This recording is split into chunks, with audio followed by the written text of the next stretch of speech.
Hi, welcome to another exciting Q&A for British Science Week. And we are joined today by Dr. Rosie Cane of Space Wales. Welcome, Rosie.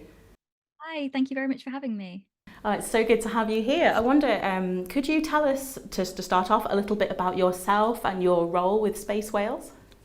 Absolutely. So hi everyone, I'm Rosie. So I'm a cluster development manager for Space Wales.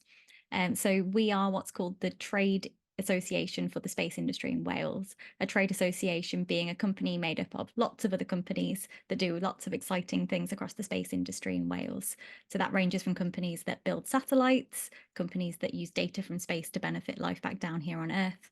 And we help to really bring all of those companies together to promote and support them and support the space industry in Wales as a whole. So my role is to really support all of those organisations and help with that growth. My background, so I'm an astronomer, as you might have seen from the profiles fit online. I studied astronomy as an undergraduate degree at the University of South Wales, and then actually went on to do a PhD at the University of Edinburgh focused on astrobiology. So how can you search for life beyond Earth by studying life on Earth itself?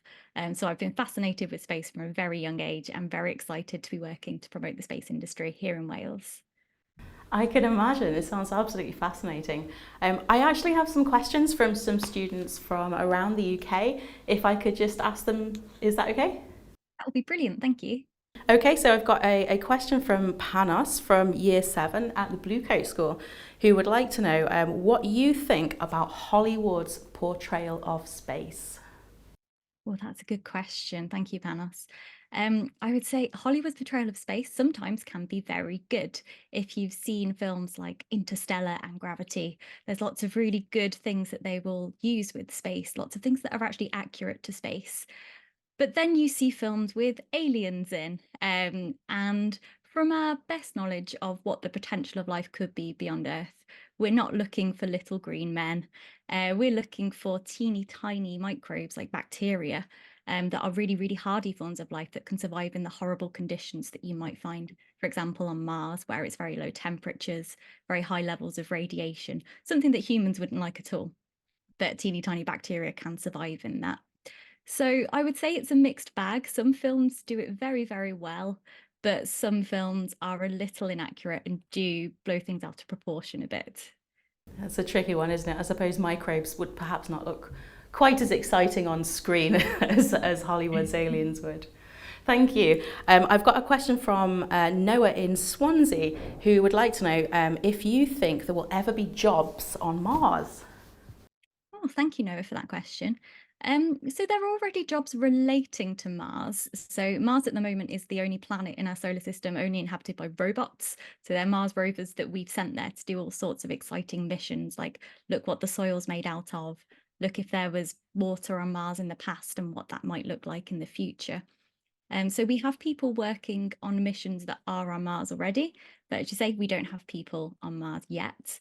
I think there is potential for that. Jumping back to the previous question with Hollywood portrayal films like The Martian, having some kind of big dome that people could be in as a protected environment so that they could be on Mars and do all sorts of experiments there. And so I think it definitely could happen in the future, but we're not quite there yet to send people there to do those experiments. I suppose that's one of the most exciting parts about young people who are perhaps considering this type of career path is that really the possibilities are there, aren't they?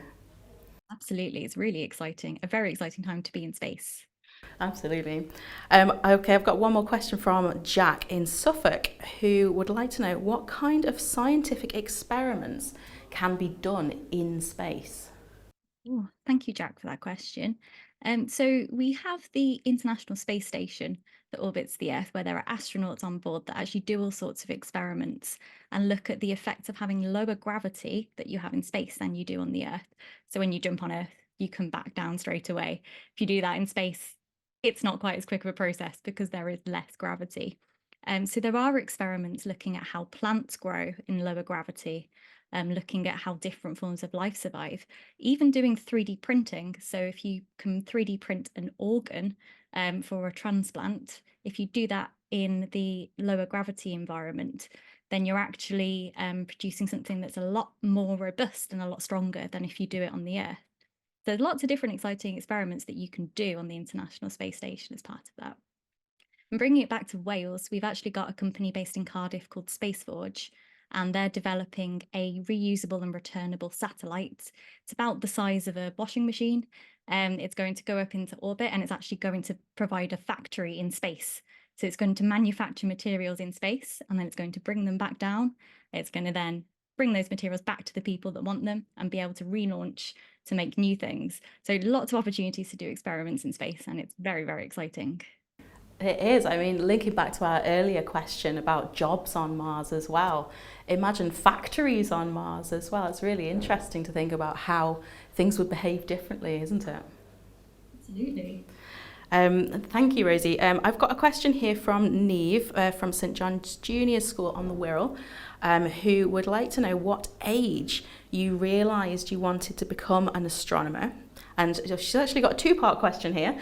And which is your favourite planet and why? So maybe if we answer the first part first, what age were you when you decided you wanted to become an astronomer? Yeah.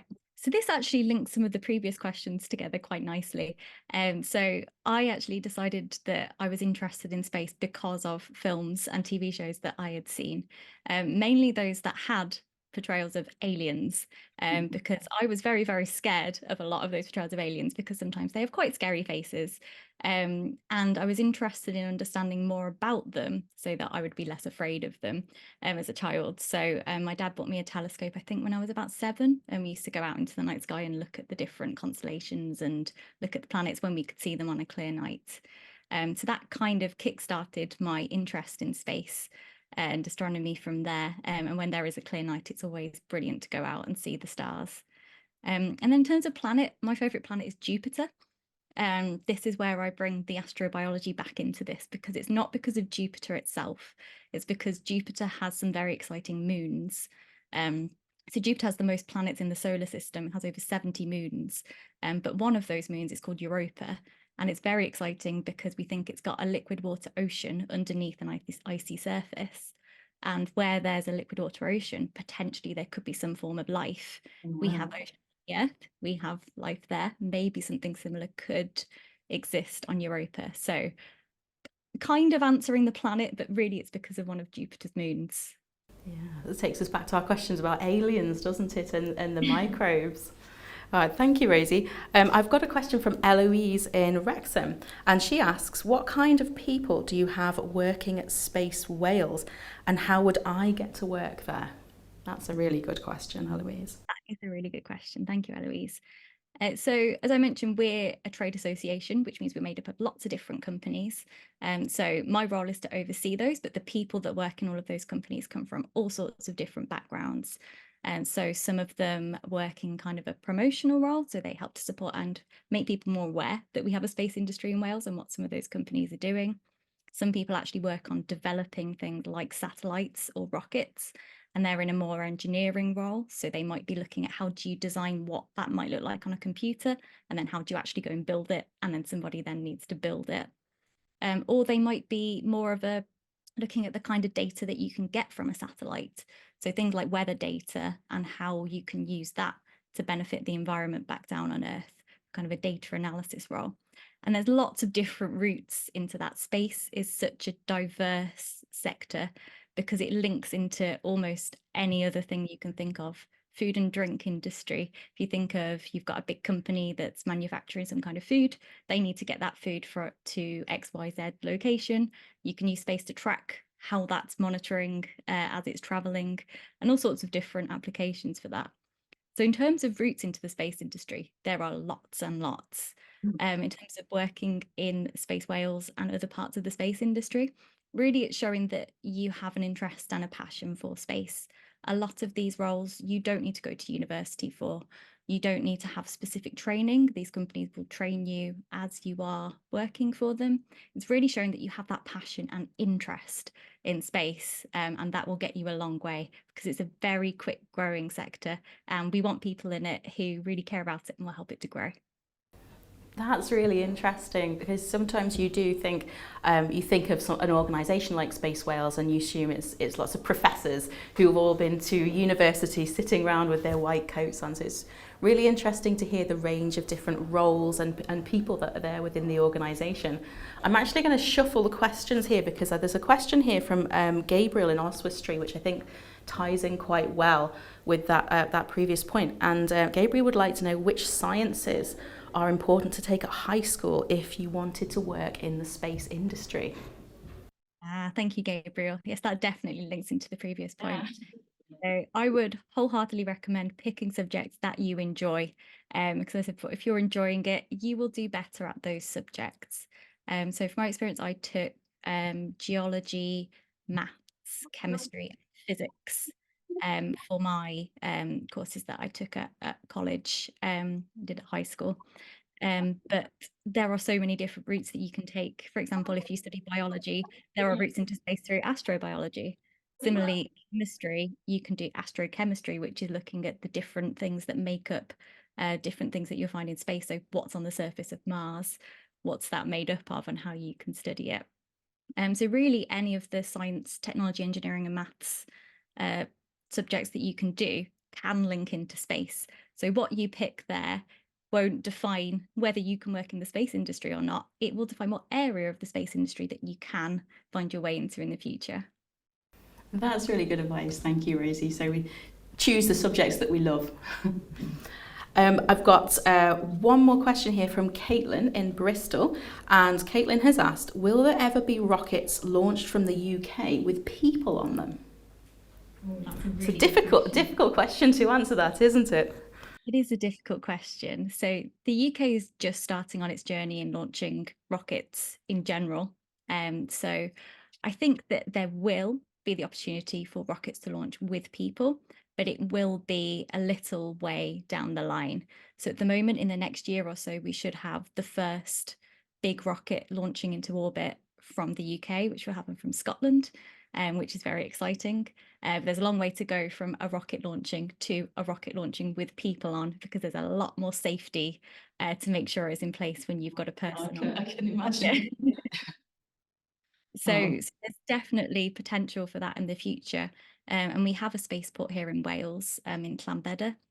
So it's Spaceport Snowdonia, and it's where there's lots of exciting developments happening at the moment in terms of how do you test a satellite before it goes into space? How do you test a rocket before it goes into space? If you've ever seen a rocket actually launching on one of the live streams that people like NASA or the European Space Agency do, the rockets have a lot amount of shaking that they do before they take off. There's a lot of force there, and they can actually recreate some of those forces and see how things are affected and make sure that they survive that. So there's developments happening here in Wales as well, but we're not there for human spaceflight yet. Oh, thank you, Rosie. We are running out of time for student questions, but I've just got a couple of points that I wanted to ask, if that's all right, just to go back to what we said before about the different roles within Space Wales. I know there will be so many students who you've inspired with your comments today, and I just wondered if you could tell us a little bit more about perhaps some of the roles and the jobs within the space industry that might not be obvious, that we might not have thought of already. Yeah, absolutely. So one really good example of that is in St Asaph in North Wales. We've got companies that make glass, which might not sound like it should relate to the space industry, but you use glass for optics for telescopes, and you can also use them to cover things in space like solar panels for a satellite to survive. And there is a company called Keyoptic based there that actually manufactures over 80% of the world's qualified space glass in use in space at the moment. So when you see a picture of a satellite and it's got windows or it's got solar panels and that will have glass over the top, then it's very likely that that has been manufactured in Wales. So there are people who are working on that glass to make sure that it is qualified to survive in space. So that's one quite exciting example of where you wouldn't necessarily think that that relates to the space industry, but something that we do really well in Wales. Do you know, that really wouldn't have occurred to me. Glass in space, of course it's there, but you don't think of these things, do you, at the time? One more question, if I can. How can we find out more about Space Wales and some of the opportunities and job roles that we've talked about today? So we have a website. So it's spacewhales.co.uk. Quite easy to remember. It's easy to remember. Where we've got information about some of the companies that make up Space Wales. So there are just over 80 different organisations, which includes universities across Wales and companies as well. And we've also got links to some places where you can find more information about careers in the UK in general in the space industry. And a bit more about some of the opportunities that are available to get an idea of those kind of job routes that are available, which also applies to Wales as well. So our website is the best place to find up-to-date information about what's happening in Wales at the moment. Perfect. Thank you so much, Rosie, and thank you so much for joining us today. I'm sure your stories will have inspired a lot of students out there. Don't forget, there are many more live Q&As and on-demand materials available on the stemlive.co.uk website. But I'm afraid that's all we have time for today. So thank you so much for joining us, and thank you again, Rosie, and I'll say goodbye to you. And goodbye to you.